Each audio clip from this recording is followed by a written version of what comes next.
Welcome in, everybody, to Betting Pros. It's time to place your bets. It is me, Joe Pisapia, and today it's Thursday. You know what that means? It's time to look at the best bets for Week 8 in the NFL. We've got a lot of good ones for you today. Some really fun matchups. We're going to take a look at the lines. We're going to take a look at the sides. We're going to take a look at the overs, the unders, and everything in between. To help me do it, of course, is Four Eyes over there. Andrew Erickson back with more glasses, still waiting on his contact lenses. I don't know how many weeks it takes to get these. I've been told it takes a long time, but I still think you're a handsome fella. I don't care what the internet says in the comments. And of course, back again, Sports Grid TV's own Ben Stevens, the host of so many programs I can't even keep track over at Sports Grid. He's one of the hardest working men in showbiz. And you know what?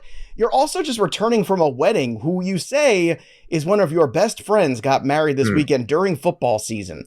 Yeah. During football season, weddings, how are you still friends after all that? Yeah, listen, it was very difficult for me to be out there, especially on a Saturday, college football, my bread and butter. He, a Michigan grad, he probably just thought, all right, well, Harbaugh's got Sparty signals. I don't need to watch this game. And sure enough, they hammered the Michigan State Spartans 49-0. But for me to miss a college football Saturday was devastating, but it was a lovely time. Love was in the air, and it was all good. But we're back. We're locked in. We're ready for a new football weekend. That's right. Erickson, you've already booked your wedding for June, I believe, next year, correct? So you're very good. Post-NFL draft, was there any discussion about a fall wedding? Did you have to steer your fiance away from that at all, Erickson? She was like, oh, do you want to be... I can't decide between June and September, and I was like, let's go with June. I think I like June. June's good. That's right. Romance is in the air here on the program. Don't forget, everybody, make sure you download that Betting Pros app, because if you haven't already, if you do on your Apple store, you can go ahead and actually get a few free days of premium, and which is great because you can see all the bells and whistles going on here when it comes to the Betting Pros tools. Great time of year to be using it too. You've got baseball running, basketball running, NHL going, and of course NFL as well. And don't forget to subscribe to our channel and drop a comment below, and you could win a Robert Tonyan autographed jersey. Yes, I don't know how we got our hands on this rare artifact this week, but we've given away some really good ones. Robert Tonyan is the best of them. Let's be honest, because this is the one you want. This is the one you want to wear to the stadium. You want to wear it in front of your friends so they can go, whose jersey is that? You say, it's Robert Tonyan, baby. That's what you say. So drop a comment, make sure you subscribe to the channel, and ring that bell till it goes ding for notifications. And that Robert Tonyan jersey can be yours, thanks to us here at Betting Pros. Gentlemen, let's get to Week 8. Let's talk about it. And let's start with a home dog, Ben Stevens, that you and I are both in on. I've already locked in my bet for this one. I know you're in on it as well. So it's time to believe in Mike Tomlin again, question mark? It is time to believe in Mike Tomlin again, but before we get to the Steelers outright at home over the Jacksonville Jaguars, I must ask a couple of clarifying questions about the Robert Tonyan jersey giveaway. Is it Robert Tonyan Packers jersey? No, it's Robert Chicago Tonyan Bears. That's right. Tight end Chicago Bears I don't know how jersey. we got this, but we did. And it's funny, We've done Odell Beckham, we've done James Cook, we've got other, and our producer, our head of creative here, our good pal Chris, I said, you're kidding me, right? This is not the jersey we're giving away. He said, no, yes, we are. We're giving away this jersey. And I said, well, all right, then. I say you get this, and then you send it to one of your Packer fan friends as one of those fun Christmas gifts that you don't want. And I think it's a great gag gift. I think it's fantastic.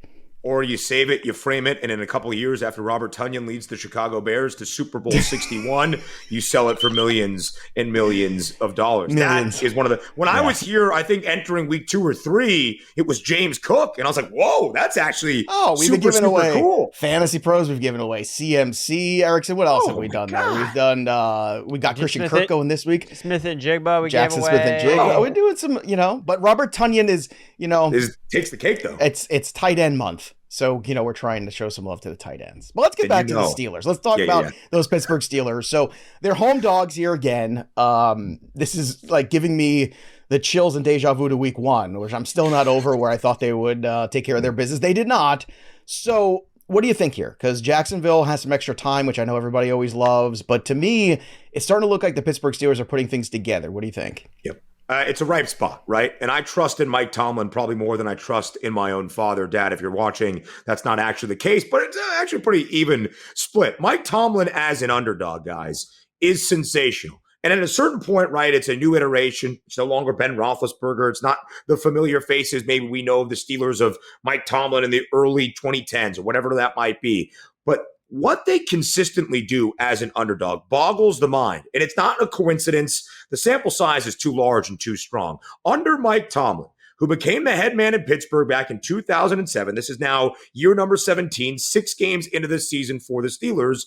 The Pittsburgh Steelers are 56-31-5 against the number as an underdog. Okay, profitability right then and there. But the thing that blows my mind even more is after the victory last week for Pittsburgh, outright as an underdog, they are now 46-45 straight up. They have an above 500 record when they are not expected to win football games. And that is basically what an underdog is. Plus money on the money line is the odds makers thinking you might keep this game close, but you're going to lose by at least 1 point. And yet the Pittsburgh Steelers have performed well above expectation, 46-45 straight up, above 500 as a winning record as an underdog, and now year number 17 under Mike Tomlin. And so you might be thinking, okay, Ben, but that takes into account 2009 and 2014 and all this stuff. How about this year, just as its own sample size? Pittsburgh is now 4-2, all 4 victories booked as an underdog. I'm not stopping the train right now. The Steelers outright to snap a 3-game win streak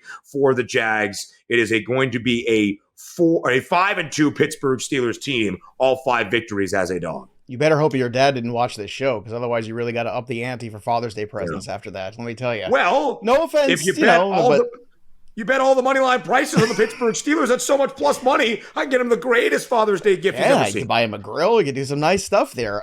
Erickson, let's get back over to you here for one of your favorite bets for Week 8 in the NFL. What do you have for the people here?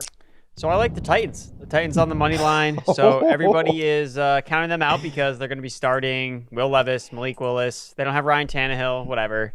They traded Kevin Byard. Don't forget about that, too. Kevin Byard, yeah. So the sky is falling on the Tennessee Titans. Yes. But this is a spot where I went Mike Vrabel, at home, underdog. I mean, he gives off a lot of the Mike Tomlin aura, where it's like, when everyone counts them out, what do? Oh, they come out and punch the other team in the mouth. And who are they playing?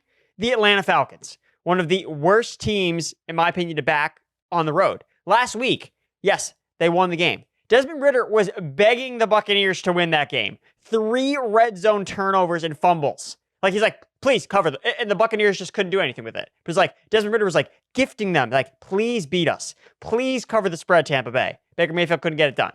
But that's not going to happen here with the Tennessee Titans, who have played much better at home, 27 points per game at home, 2-3 as an underdog this year straight up.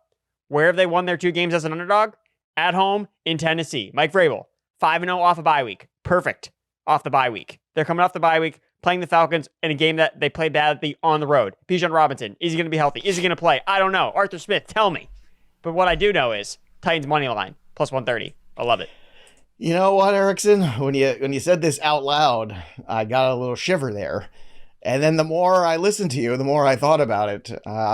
You might be onto something here. And this is a game I've stayed away from so far. I like the under. Actually, that's the one thing that I like in this game.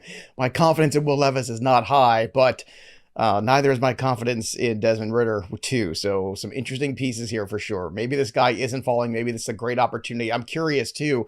I guarantee you a lot of the public is on Atlanta on this game, which also makes me feel like maybe it's time to go the other way. Whenever you see that, that's usually the indication where it's time to start looking in the other direction. Don't you think that, Andrew?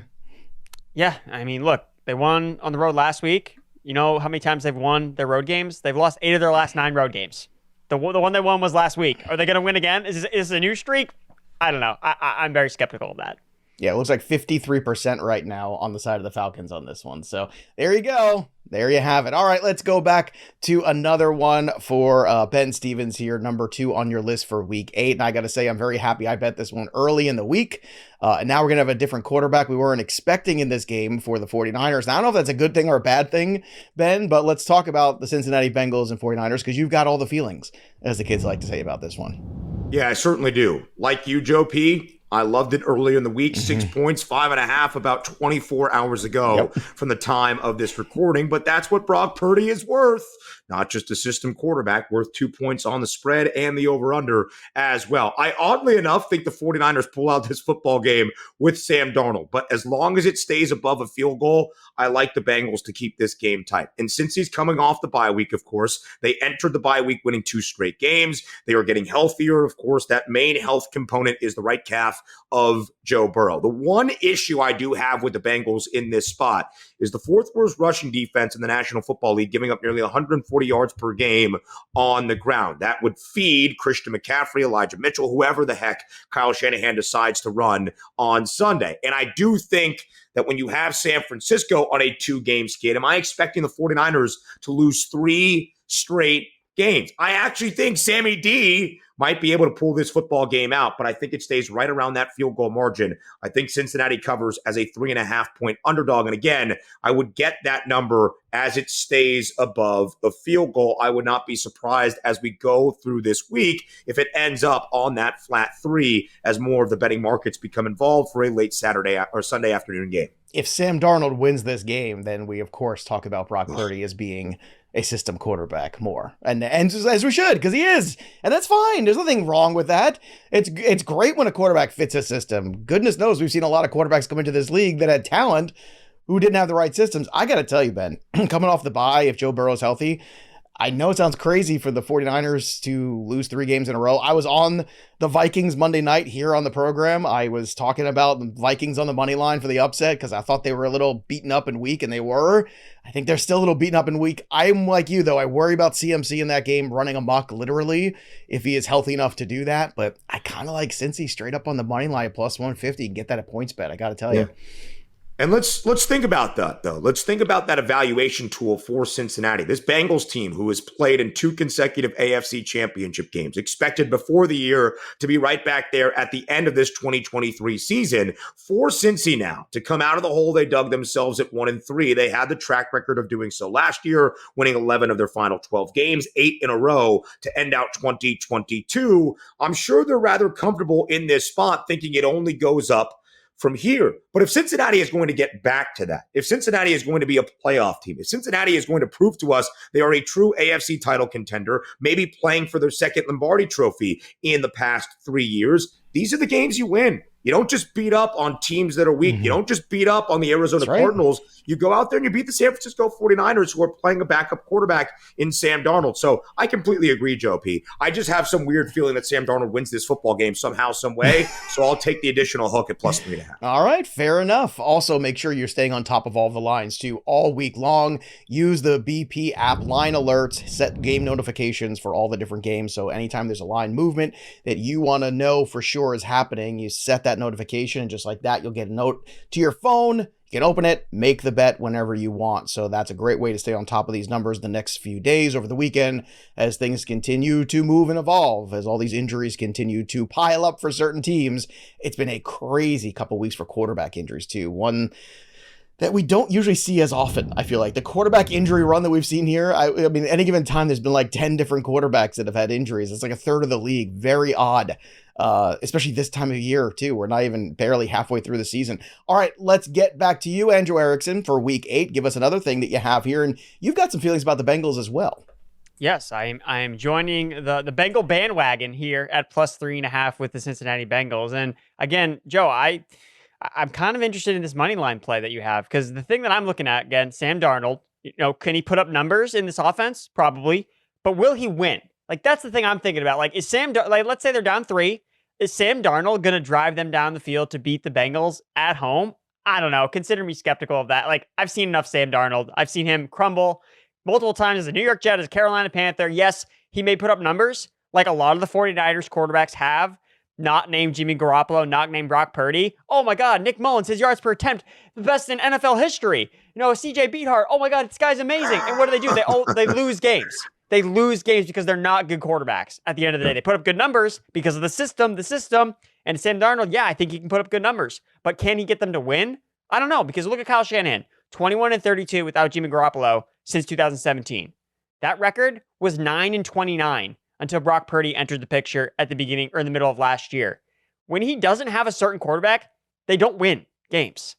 And if I can bet against Sam Darnold, with Joe Burrow as the quarterback I get to pick on the team, coming off a bye, I'm taking that every day. And hopefully T. Higgins a little healthier too, and you've got all those weapons. I mean, Joe Mixon hasn't done anything, but it doesn't matter because you can't run the ball in the 49ers anyway, so you might as well throw all day. And Joe Burrow's the guy for that job. It's also October, which is not the best time to be running Sam Darnold out because you know how he feels about ghosts. We've heard that in the past. He doesn't like spooky Halloween things. weekend. Halloween week. Oh, no. The narrative is writing itself. I don't like it. Very scary times. Very scary times. I hear Mono is on an uptick in the Bay Area right now, too, so that's not good. Well, he's had some time on his hands. He hasn't had to do anything else, so he was out. What do you think he's doing? All right, let's get to another one of the picks here. Back to you, Ben Stevens. What do you have for Week 8 in the NFL? We're going Saints Colts under 43.5. And if you watched Indianapolis football the last few weeks, this might be a crazy thing to say. Indy, 5 of their 7 games to and over this year. The Colts have not allowed less than 16 points in a game this year. In their last 2, 37 points in Jacksonville, 39 last week against the Cleveland Browns. But what is a stronger force than Indianapolis? The New Orleans Saints playing toward an under. Weird Thursday night football game where the Saints should have been on an under against a banged up Trevor Lawrence in Jacksonville. Somehow, some way, it goes over. We're all due for one over in our lives, but New Orleans had played 6 consecutive unders prior to that, dating back to last year, 12 straight unders going back to 2022. And for the Saints now on the road, 7 straight unders. I think we stay under 43.5 in Indianapolis against the Colts on Sunday. Very convincing argument. You know, I was thinking to myself when you were talking about it that, you know, some of those games is when Derek Carr had that shoulder injury and really couldn't throw the ball deeper. Now that he obviously can do that, and that seems to be not the problem anymore. The big problem is now other people want to see him actually catching the ball when it matters, you know, in the end zone, stuff like that. You know, that would help Derek Carr and the Saints go over some of these numbers at some point, Ben. And let me just say, I know this is not a prop show, but I'm still a little bit angry about what I thought was one of my best handicaps of the year last week on Thursday Night Football. Chris Olave going over what I thought was a disrespectful number of 62.5, finishes in the upper 50s. I think it was 58. All I know, it was a loser. So I go and I look, I'm like, oh man, was he just not involved? 15 targets for the guy, and he had 58 yards. Sorry, just had to get that. No, this is a healthy place. Should have bet the over on the air yards. There you go. That would have cashed. You know, the one number that was completely wrong in that game, and we hammered it last week, which was the Alvin Kamara reception total of 4.5. 4.5, Ben. 4.5. I don't know what anybody's been watching, but like at least set it at 6.5 or something. Like 4.5 was just absurd. I want to say like a third of the passes Derek Carr threw were targeted to Alvin Kamara last week. So an interesting one there. Colts under 43.5. Erickson, let's jump back to you with another number that this is one that I talked about in the early line show on Monday that I was very much in on. So I'm curious to hear your thoughts too, because it's about the Bears and that 8.5, where I feel like the Chargers are just getting too much respect. And it looks like you might agree. Yeah, I mean, like, why are the Chargers favored by 8.5 against anybody? I don't know. Like, come on. Like, what has this team done to prove, like, yeah, you know, they should be more than touchdown favorites against another NFL team? Look, I get it's the Bears, but the Chargers, man, 2-4 against the spread this year. And when they've covered, it's been like razor thin margins. Like, I mean, anyone that's bet on the Chargers, it's not fun. It's not fun to do. It's coming down to the wire every single time, and they're going to break your hearts at the end of the day. They're 1-2 as favorites overall. So even when they're favorited, they don't even win their games half the time. So I'm trying to figure out here. They haven't won a game by more than 7 points. Their biggest win came against Aiden O'Connell, an Aiden O'Connell-led Raiders team that's becoming a dumpster fire. Like last year, they won 3 games by 10-plus points. They won 10 games overall. So they're only winning 10-point games by 30% of the time anyway. And that's just assuming that they win the game, which who knows? We don't even know what we're going to see from this Chargers team. So for me, their defense is a total dumpster fire. So even though you don't look at the Bears and you're like, their defense isn't that great either, the Bears have actually been playing better on defense the last 2 weeks. Yeah, they're able to stop the run. They're really only bad against running backs in the passing game, but they haven't been, Austin Eckler's been banged up. He's not as involved. You know, we've seen this Justin Herbert-led offense take a step back without Mike Williams in the offense. So I just give me the Bears with +8. I mean, I got this number at +9.5, like really early in the week, and I was like +8.5. It's like, I just don't think the Chargers are a good enough team to beat the Bears by 10 points. even though they're playing at home, quote unquote, because we all know the Chargers don't actually have a home stadium. And everyone seems to be really excited about Tyson Bagent. I think this is a reinvigorated Bears team that's like, hey, we're playing good football right now, and we can beat up on a bad Chargers team that's up and down trying to find itself. And Brandon Staley, man, I mean, could this be it? Could this be? I was going to ask you that. Like, if they, let's talk about that for a second, because it's a fun conversation in that sense. If the Bears should pull off an upset here, is it for Staley, Erickson? It's going to be a long Uber ride back to his house. It's got to say that at least. So. What do you think, Ben? I mean, this guy's kind of hanging on by a thread anyway. This year, there was definitely expectations. Is a Bears win, again, I hate to say in your building because there's no home field advantage. And that's one of the challenges for the Rams and the Chargers is they don't really, when you watch the Rams last week, they might as well have been playing in Pittsburgh. It was crazy how many terrible towels were out there. It just wasn't even close to a home game. But what do you think? If the Bears should win this game outright and kind of surprise a lot of people, is that the end of Staley? I was flying back from LA on Sunday, by the way, and there were so many Steelers fans in the airport. Yeah. I was like, "What? Oh, yeah. They were playing the Rams this week." So interesting. Brendan Staley is not going to coach the Chargers in 2024. I think we can all agree on that. I don't believe he will be the head coach next year. I don't know, given how rare it is to fire a coach mid-season in the National Football League, if they would do it before October is out.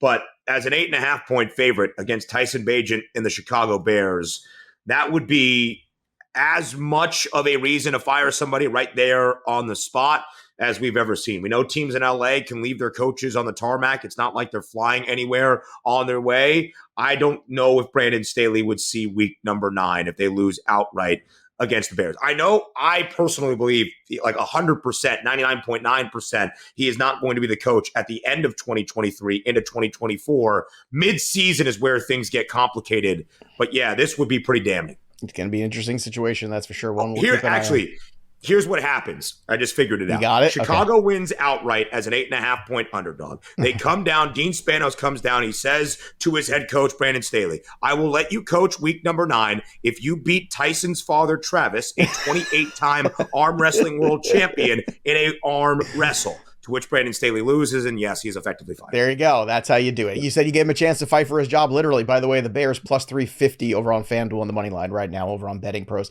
Don't forget, make all your bets count too, or all your picks count at the very least. Join our NFL contest, bettingpros.com/NFL contest. Again, wagering doesn't even have to be legal where you are. You can just make picks here. We're talking about 5 picks a week, 100 on the season, and you could win a Jackson Smith and Jigba autographed jersey if you get it all right, if you are the big winner. We're also doing weekly prizes and monthly prizes. We're giving away gift cards to our Fantasy Pros and Betting Pro shops. You can go buy hats, t-shirts, slippers, socks. I don't know. We got all kinds of crazy stuff. You can go get Andrew Erickson t-shirts as well. We're also doing upgrades to Fantasy Pros and Betting Pros Premium too for free. So get that as well. Just go join our NFL contest. If you've got the app, and I know you do, click that community tab and join, or just go to bettingpros.com/NFL contest. Back to you, Erickson, for another week 8 bet. What do you have? Yeah, I'm looking at going back to Pittsburgh in that Jacksonville matchup. I like the under in this one. Again, I'm kind of leaning towards the Steelers as well, but I feel safer just, Mike Tomlin, he gets these guys to win, but they shouldn't win. Eventually he's going to catch up to them, and eventually they're going to lose a game that they should lose. So I just like the under here. Pittsburgh 5-1 towards the under this season, basically because they're winning all their games because of defense and turnovers, at the exact right time. And when you look at the game that they scored the most points in, the game that actually went over, came against the Browns, and they had 2 defensive touchdowns and a 71-yard touchdown pass from Kenny Pickett to George Pickens. Like, that's what it took to get a Steelers game to go over the projected total. Like, the most abnormal outcome in a Steelers game. So I think Jacksonville's offense has been up and down enough where you could see a down performance from them after they put up a lot of points against the Saints, surprisingly. A team that is very driven towards the unders, as we already talked about. So Steelers' last 4 games have gone under the points total. So I like the under here, especially at 42. I feel like it should really be more like in that 39 range. All right, let's finish strong here. We got another couple bets remaining. Let's go back to you for another one here. Ben Stevens, what do you have? I like Bryce Young winning the first football game of his NFL career. The Panthers are an odd team. The Panthers are the only remaining winless team in the National Football League at 0-6. The Panthers are the only remaining team in the NFL that has yet to cover a number this year. They are 0-5-1. ATS booked as an underdog, by the way, in every one of those 6 games. So why would Bryce Young find it this week? Week number 8? Well, it's 1 versus 2. Enter C.J. Stroud and the Houston Texans, the favorite to win Offensive Rookie of the Year, the guy that making Bryce Young look pretty bad right now as the number 1 overall pick, that number 2 overall selection in C.J. Stroud. Now, a couple of reasons actually why I think Carolina wins this football game outside of the narrative. You have to believe the bye week has paid dividends for the young rookie in terms of his continued growth in the NFL. His last 2 games, the only 2 out of the 5 he has played in this year, both with a QBR north of 40. So there's a little bit of improvement, and both over 200 yards. He hasn't had back-to-back 200-yard passing games this season except for the last 2. That bye week, working with Frank Reich, new play caller in Carolina as well, I think we'll hopefully start to find things in a groove. And on the other side of the football, I actually thought the Panthers would be decent this year. And obviously there's been so much injuries in the secondary for this Carolina team. But last year under Steve Wilkes, who is a great defensive mind, as we know, despite a few struggles the past few weeks as the DC in San Francisco, they were competitive. They were covering and winning football games at a clip nobody really expected after Matt Rule was fired. And the defense was a big reason why.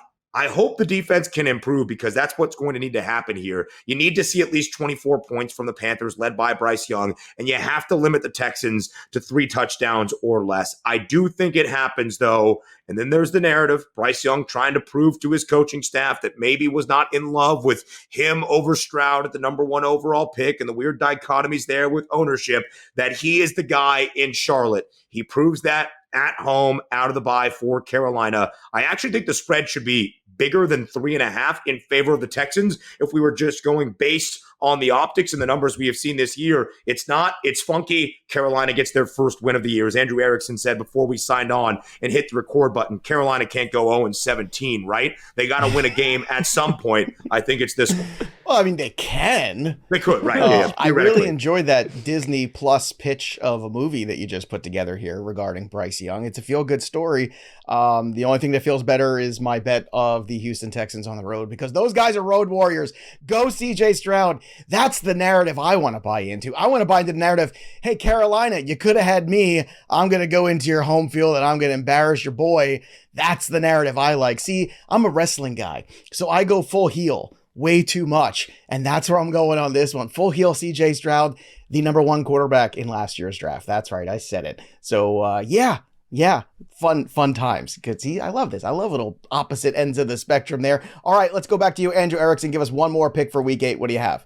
Yeah, I'm going Ravens, Cardinals under 44.5. So the Ravens do this thing where sometimes they play down to their competition. I think last week we saw them like they were amped up. They were expecting the Lions to come in and be a fierce opponent. So they were ready, and they just totally destroyed them because the Lions didn't end up showing up. So now they go on the road to play Arizona, who we did see have a spunky performance against the Dallas Cowboys earlier in the season. Dallas was heavy favorites coming in, and Arizona beat them outright. I don't expect that to happen here, but I think we're going to get a letdown spot from Baltimore, at least on the offensive side of the ball, where looking at what they've done, 8 of the Ravens' last 9 games where they have been the favorites have gone under the total point line. Like, they were 5-1 entering last week towards the under anyway. And we've really seen the steam kind of come off this Arizona Cardinals offense where Arizona was like creating these environments where it was over. Last 3 games have all gone under the projected total. So even though it's in a dome, I think things can get a little bit weird. I think the Ravens may not come out firing like they did against the Lions. I think we're going to get a little bit of an underwhelming spot. Still think the Ravens win, but I don't think we're going to see it necessarily the offensive explosion we saw last week. Because again, like I said at the top, the Ravens sometimes play down to their competition and do weird things. It's like, wait, what are the Ravens doing? It's like, I think we're going to see that here on Sunday. You might. The one thing I will say, the one caveat is that Arizona offensive line has been so bad that I think Baltimore, I agree, it might be a dicey one. I think at the end of the day, they cover it, but it's going to be late. It's going to make you sweat. So if you don't want to do that on Sunday, then don't bet this game. Just stay away from it. But if you can have the discipline and the cojones to stick with it, I do think they will cover this number. But I understand why. Like the under on this game is appealing to you. I do think they cover the big number though too, which I think a lot of people are concerned with the same reasons Andrew laid out. Ben Stevens, take us home. One more pick here for Week 8 in the NFL. So, Joe P., you were billing this game earlier because Andrew liked the Titans' money line underdog at home in Nashville with Will Levis getting his first NFL career start for the Titans fresh out of the bye. As maybe the public loves the Falcons, and that's going to be a spot here where you can dive in and be contrarian. I hate the Falcons. I think that Falcons stink. I bet the Falcons under team win total 8.5, and I hate about what I'm going to say next. Laying 2.5 with the Falcons, not even thinking they win outright, but by at least 3 points to cover the margin. I think Desmond Ridder is trash. I think if they had a real quarterback in there, this offense would actually be something because they have a good offensive mind and so many talented pieces around the quarterback. I thought the optimism into the Dirty Birds this year was ridiculous. And yet here the Falcons are at 4-3, winning some of the ugliest football games you will ever see. Andrew is right. They were handing the football over literally and figuratively for Tampa to win the football game last week. Somehow, some way, the Buccaneers unable to do so.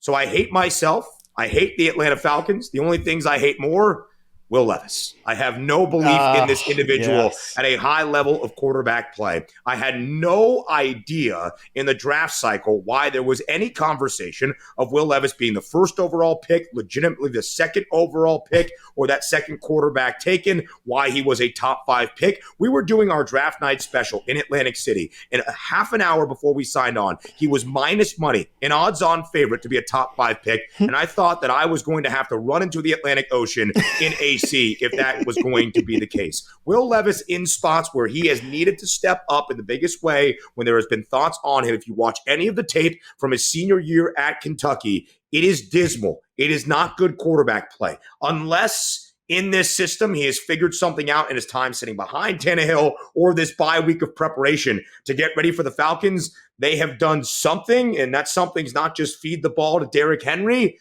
Then I'll eat my words and I will eat crow. But I do not believe in Will Levis. I have never had belief in Will Levis. I think we see that in this start against the Falcons. It's not pretty. I probably lean the under in the game as well, but I think the Dirty Birds can win by at least a field goal. Ben Stevens, you could follow over on X, by the way, at Ben Scott Stevens. This felt like a very therapeutic half hour for you, buddy. Like you got a lot off your chest here. Your feelings about the Falcons, the Steelers, maybe some, issues with your dad, all that stuff. Like this was a really good time here to have you on the show. But seriously, great stuff as always, man.